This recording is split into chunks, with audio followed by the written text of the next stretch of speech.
bonjour mes chers élèves, vous me manquez vraiment terriblement et dans ces circonstances-là, je vous souhaite bon courage et une grande patience pour me suivre. Ensuite, on prie Dieu tous pour que cette pandémie, j'espère qu'elle va finir le plus tôt possible, Inch'Allah. Voilà, on va commencer avec le texte argumentatif. On l'a déjà commencé ensemble, on a fait les deux séquences. Et j'aimerais bien vous donner, bien sûr, ce rappel qui est important concernant le texte argumentatif, qui se compose généralement donc d'une thèse.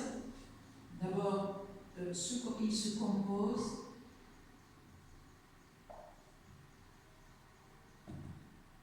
premièrement une thèse.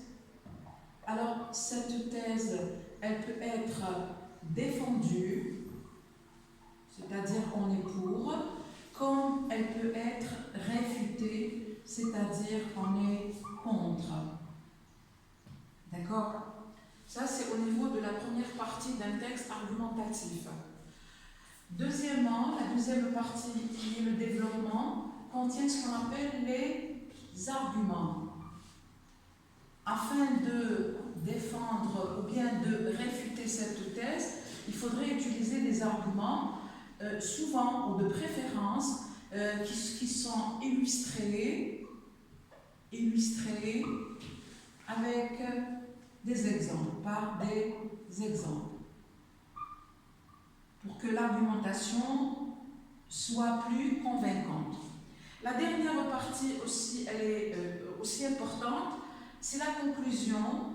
Et dans la conclusion, généralement, dans le texte argumentatif, elle est un peu particulière, elle est un peu spécifique. Pourquoi? Parce que c'est une reprise, c'est la reprise, on reprend ce qu'on appelle la thèse. C'est la reprise de la thèse, mais il faudrait la reformuler. En la reformulant avec d'autres termes, reformulant. Pourquoi on fait ça dans le texte argumentatif? C'est-à-dire on commence avec le point de vue qu'on doit défendre ou bien rejeter, et puis on le reprend à la fin. Pourquoi? C'est dans le but de convaincre, c'est ça la visée communicative du texte argumentatif. C'est tout simplement d'où, ici, plutôt afin de convaincre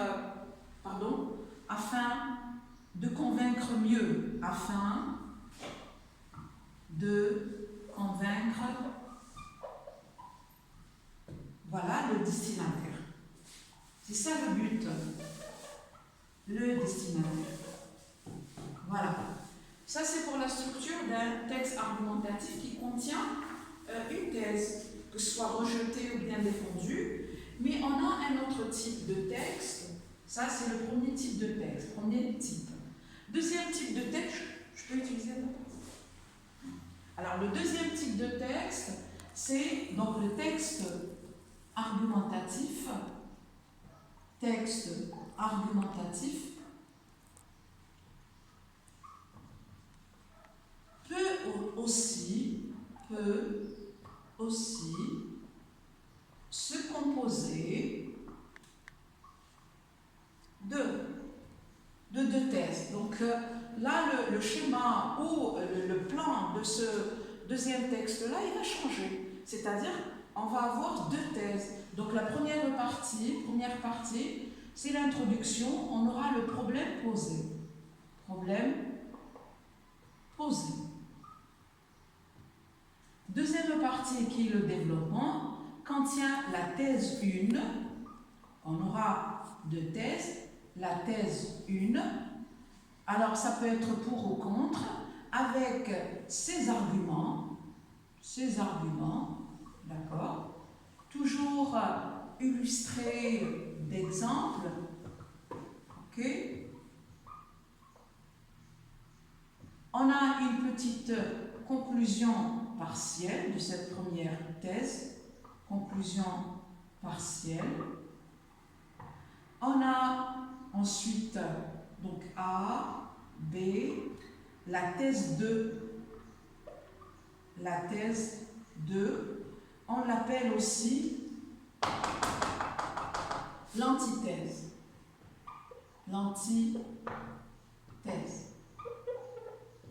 C'est-à-dire, si je commence par pour, j'ai ici contre. Si je commence par contre, j'ai ici pour. La même chose, cette deuxième thèse, elle contient aussi ces arguments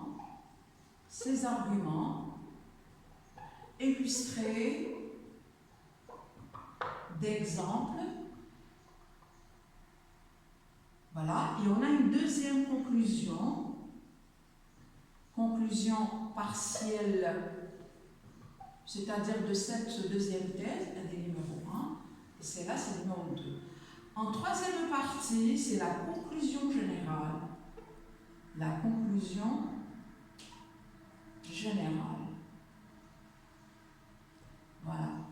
Généralement, c'est ici le point de vue de l'auteur. Voilà.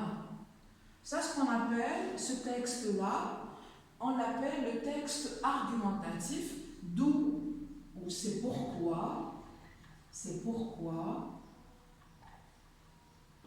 on appelle ce texte argumentatif, texte dialectique.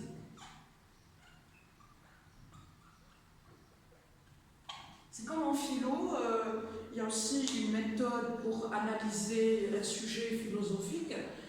On suit la méthode dialectique, c'est-à-dire on a un premier point de vue, et le deuxième point de vue, il faut qu'il soit le contraire du premier. Et à la fin, l'énonciateur ou bien l'auteur, il doit bien sûr exprimer son point de vue, c'est-à-dire est-ce qu'il est avec le premier point de vue, est-ce qu'il est avec le deuxième, ou est-ce qu'il est neutre.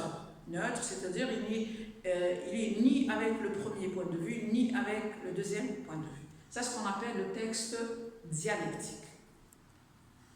Ça, c'est pour la première partie. Alors, c'est pourquoi, regardez, quelle que soit la structure du texte argumentatif, on se base toujours sur les arguments. Mais souvent, nos élèves ne font pas la différence entre argument et exemple. Donc, j'aimerais bien qu'on va entamer ce problème pour, bien sûr, l'éliminer dès la première année secondaire, pour que, c'est-à-dire en deuxième année ou en troisième année, vous allez toujours avoir l'argumentation, vous n'aurez pas ce problème. Voilà, donc je vais effacer la première partie, voilà, pour vous donner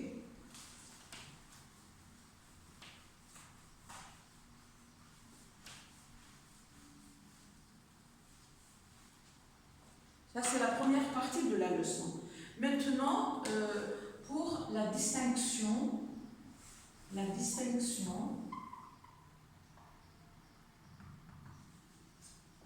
de l'argument de l'exemple. Voilà. Donc, je vais vous donner ici un petit travail, là.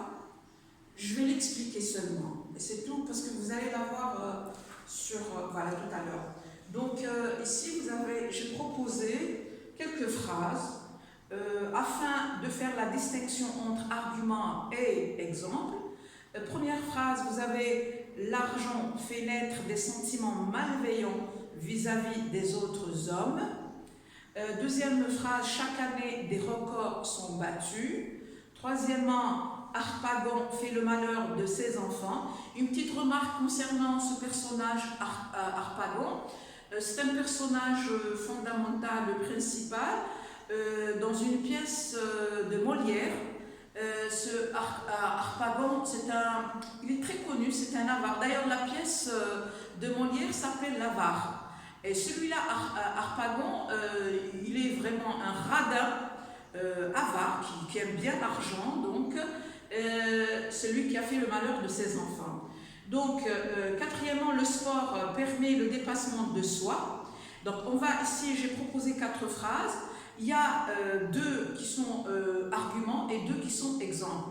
Nous, j'ai proposé de faire juste un modèle, un exemple, pour voir la différence entre un argument et un exemple. Et j'ai proposé de mettre ces phrases dans le tableau suivant. Comme vous le voyez ici, vous avez argument et exemple. Argument et exemple. Tout à l'heure, vous allez avoir ce document. Et à la fin, j'ai donné une petite application. J'ai donné 2 passages dans lesquels un qui parle de la marche en tant que sport, l'autre il parle de la peur. Donc ces 2 passages, les 2 contiennent un argument et aussi des exemples. Vous, qu'est-ce que vous allez faire? Vous allez souligner seulement l'argument d'un trait et l'exemple de 2 traits. C'est une application à faire, d'accord, pour vous. Comme ça, vous allez suivre le modèle ou l'exemple que j'ai donné afin de pouvoir faire l'application à faire ou le travail à faire. C'est clair. Voilà. De toute façon, le Dr. Edo,